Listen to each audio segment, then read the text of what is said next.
Muna kay June Villa dyan sa Koh Samui sa Thailand at si Lilibeth Wow. Oyi from Japan na ang ibig sabihin daw ng tea partner sa Capco ay trusted. Nax.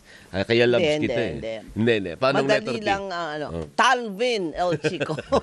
Nakabahan ako doon. Ah, Si, partner, kabasco ito, nagkaabot kami nitong reporter eh. Yung mayor ng... ganyan ba? Ay, oo. Dating journalist, partner. really? Ang Wow. alkalde po ng Bacolod, taga Bombo. Bombo yung merong may, tambol? may tambol. Oo, Oo. Kasama po natin si Mayor Greg Gasataya ng Bacolod City. Ato, mayong aga, Mayor. Good morning, Mayor. Mayang aga, Sir Alvin. Mayang Opo. aga din kay Ma'am Doris. Magandang umaga po sa lahat. Opo, napatawag kami dahil natatadtad pala ng brownout na naman ang Bacolod City. Partner, kasali ang Bacolod City sa araw-araw mo na pina-flash. Yung naalala yellow mo? and red alert. Red alert. Oo. Kahapon lumala pa po yung red alert. Naging 6 na oras. Kaya hindi lang Bacolod. Iloilo, Cebu, mga probinsya sa Malawak Panay, na. Siquijor, basta Visayas. Ano po? Anong epekto sa inyo yan, Mayor Gasataya? Well, Sir Alvin, basically it's number one pag may rotational brownouts or yung manual load dropping which is instructed by NGCP sa lahat ng mga distribution utilities, yung epekto naturally may mga in a day there are areas na walang kuryente mga around 2 hours during peak hours, no? So this is from usually 5 to 9 or minsan 4 o'clock in the afternoon until 9 p.m. Although yung pag-scatter nila ng brownouts, nag-average lang per area mga 2 2 hours. Sir Alvin. Pero mahaba pa rin pa. Kung At saka may negosyo ka, 2 oras, Correct, mahaba yun rin. na nga, kasagsagan ng negosyo. Yeah. Diba? At saka abala din Correct. sa ordinary consumer. Tama. Halimbawa, may sa bahay ka, meron kang stroke patient. Ayan. O nagdadialysis o may nagdadialysis. alta presyon. Mahirap yung walang aircon o walang electric fan, Mayor. Yeah, that's correct. That's correct. So basically, epekto talaga sa pamumuhay ng tao, sa economy, and sometimes peace and order, no? Dahil may mga areas pag tinamaan ng manual ng rotational brownout paggabi, naturally walang ilaw yung mga bahay except kung may mga genset sila or may mga solar electricity o solar lights na available. So ano ang panawagan po ng Bacolod City? Ito naman po ay Visayas-wide na problema. At Yes, ang sabi ng yes. DOE sa akin last time nung magkausap kami ni Yusek Marasigan, September pa yan babalik sa normal. Mario, Sep. August 19 pa lang ngayon. Ibig sabihin, mga 2 linggo pang antayin nila bago bumalik sa normal. Anong panawagan po ng ama ng Bacolod City? Well, siguro on our part, Sir Alvin, no? Dahil nga, hindi naman to, this is not brought about by Bacolod City or by the people of Bacolod alone, but buong Visayas. Siguro it's just doing our own little share, no? Like, for example, pag-minimize ng consumption ng electricity sa mga government offices, no? And then yung thrust talaga ng pabilis yung pag-repair ng mga power plants na kinukunan ng supply na siya namang didistribute ni NGCP. Kasi for us, that's the only way na mapabilis, na ma-improve yung situation coming from the red alert. For the past 2 days, red kami. Then last week, red din. So yun talaga yung pinupursu namin. We're doing our share naman on the government side, no, but we are expecting na mas papabilis yung pag-ayos ng mga power plants, Sir Alvin. Pero yung Bacolod kasi, ang alam ko, hindi ba yung sa atin, private na tayo ngayon? Nung Sineco dati, pumasok na si Razon, di ba? Yes. Private It's na kami, Negros Power. parang It's a Meralco joint o venture. Negros Power. Parang Meralco na rin kami partner or Veco sa Cebu or sa Iloilo private na rin. Ano po? So kapag sinabi mong private na, ano ang bentahe? Ay, ibig sabihin, siguro mas efficient yung operation. I mean, yun. supposedly. Kasi private sector na kami. Hindi na kami cooperative dati.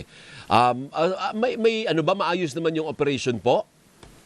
Yes, nag-improve talaga, Sir Alvin, in fairness to Negros Power, no? Especially sa pag-rehabilitate ng mga problema natin in the past na hindi maayos yung mga poste, yung pag-ayos ng mga makina na kailangan. So this time, they're putting their resources where their mouth is, no? So ginagawa naman nila yung share nila, Sir Alvin.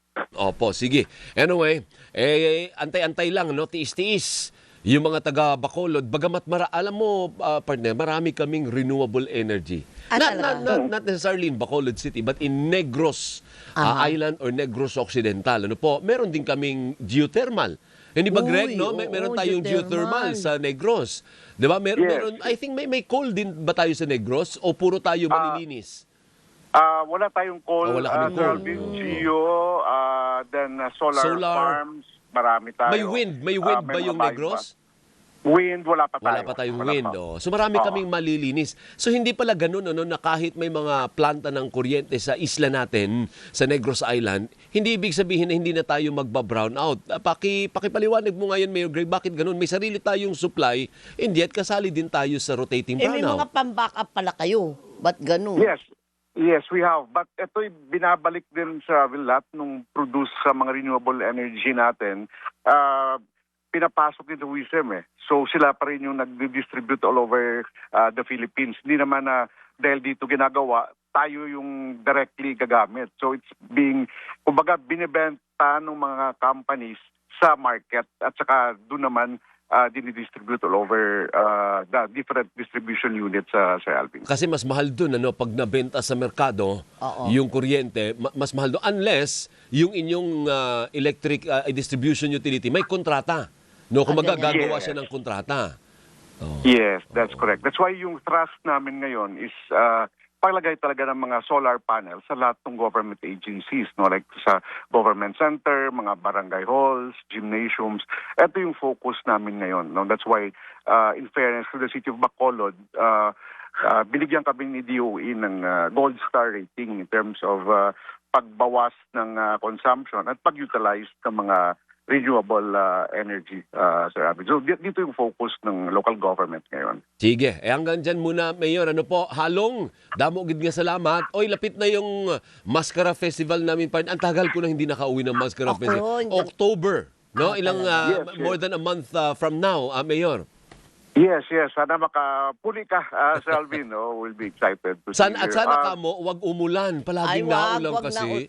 Nauulan lang. Pero rain or shine, tuluyan, partner. Rain or shine. Rain or shine, tuluyan. Yes. October, anong petsa ngayon ng Mascara Festival?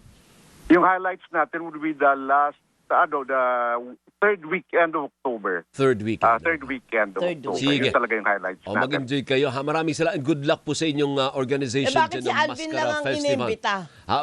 Gusto mo bang kumain ng inasal? Ang pinakamasarap na inasal ay nasa amin. Yun na nga. Batchoy, masarap. Di ba yan yung may Piyaya, mahaba, masarap. Yung mahabang parang budol? Hindi, pumunta ka sa Manukan Country. Everyday meron doon. Mayor, thank you. Maraming salamat po. Mabuhay Thank you ka. for power sa inyo. Thank you po. Damogid nga salamat Ingat kayo si dyan, ingat kayo. Mayor Greg Gasataya ng Bacolod City. Kailan pa rin palaging wag mo ba, ba't naulan palagi? Di pa rin ako inimbita.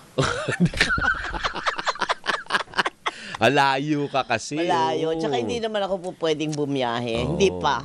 Ang maganda dyan, partner, yung makabili ka ng maskara. Kasi, syempre, nga. ang mga performance, dami naman yung libo-libo yun. May Kaya mga maskara nga, sila. Yung iba dyan, binibenta. At tapos talaga? ilagay mo sa wall mo. Oo, Ang saya ng wall mo yun kasi may mukha ng Oo. Malala mo yung Bacolod lagi pagpasok mo sa bahay mo kasi yung galing yan sa Bacolod. Kaya lang sumusunod sa iyo yung mata. Hindi, may butas yun. May butas yun kasi Kaya nga. kailangan nakakakita yung nasayaw.